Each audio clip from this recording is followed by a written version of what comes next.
Hi friends, നമ്മൾ കേരളത്തിലുള്ളവരാണെങ്കിൽ ഒരു തവണയെങ്കിലും തിരുവനന്തപുരത്ത് പോകാതിരുന്നിട്ടുണ്ടാവില്ലേ? കാരണം എന്താ, തലസ്ഥാനം കിടക്കുന്നത് അങ്ങ് തിരുവനന്തപുരത്താണല്ലോ. അപ്പോൾ നമുക്കിപ്പോൾ പെട്ടെന്ന് തന്നെ ആവശ്യത്തിനൊക്കെ തിരുവനന്തപുരത്ത് പോകേണ്ടി വന്നു. ഒരു സേഫും വൃത്തിയായിട്ടുള്ള റൂമൊക്കെ കിട്ടണമെങ്കിൽ ഒരു മിനിമം 1000-1500 രൂപയെങ്കിലും പ്രതീക്ഷിക്കാമല്ലേ? അങ്ങനെ നമുക്ക് ഇപ്രാവശ്യം പെട്ടെന്ന് ഒരു ട്രെയിനിങ് ആവശ്യത്തിന് വേണ്ടി തിരുവനന്തപുരത്ത് പോകേണ്ടി വന്നു. അപ്പോൾ നമുക്ക് വളരെ സേഫായിട്ട് ബഡ്ജറ്റ് ഫ്രണ്ട്ലി ആയിട്ട് സ്റ്റേ ചെയ്യാൻ പറ്റുന്ന ഒരു സ്ഥലമാണ് ഇപ്പോൾ പരിചയപ്പെടുത്താൻ പോകുന്നത്.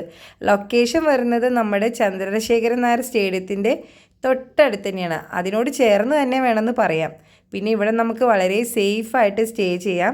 കാരണം ഈ ഫെസിലിറ്റി വരുന്നത് കേരള പോലീസിൻ്റെ അണ്ടറിലാണ്. അപ്പോൾ ഇവിടെ എപ്പോഴും ഒരു പോലീസ് നമുക്ക് സേഫായിട്ട് നിൽക്കാനുള്ള സാഹചര്യം ഒരുക്കി തരുന്നുണ്ട്. ഇപ്പം നമ്മൾ കാണാൻ പോകുന്നതാണ് കേട്ടോ എൻട്രൻസ്.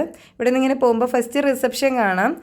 300 റുപ്പീസ് പെർ ബെഡാണ് ഒരു ദിവസം നമുക്ക് ചാർജ് വരുന്നത്. റൂം AC ആണ്, കുറച്ച് കൺജസ്റ്റഡ് ആണ്. ഈ കാണുന്ന ഈ വരാന്തയിൽ 2 സൈഡിലാണ് റൂമുള്ളത്. ABCD അങ്ങനെ മാർക്ക് ചെയ്തിട്ടുള്ള കുറച്ച് റൂംസാണ്. അപ്പോൾ ഇതിലൊരു പകുതി ഒരു 50% ലേഡീസിന് കൊടുക്കും, 50% ജെൻസിനുമാണ് കൊടുക്കുക. ബാത്റൂം കോമൺ ആണ്, പക്ഷേ ലേഡീസ് സെപ്പറേറ്റ് ആയിട്ട് ഒരു പോർഷൻ ഉണ്ട്. അപ്പോൾ നമുക്ക് സേഫായിട്ട് തന്നെയാണ് തോന്നിയത് അവിടെ ചെന്നപ്പോൾ.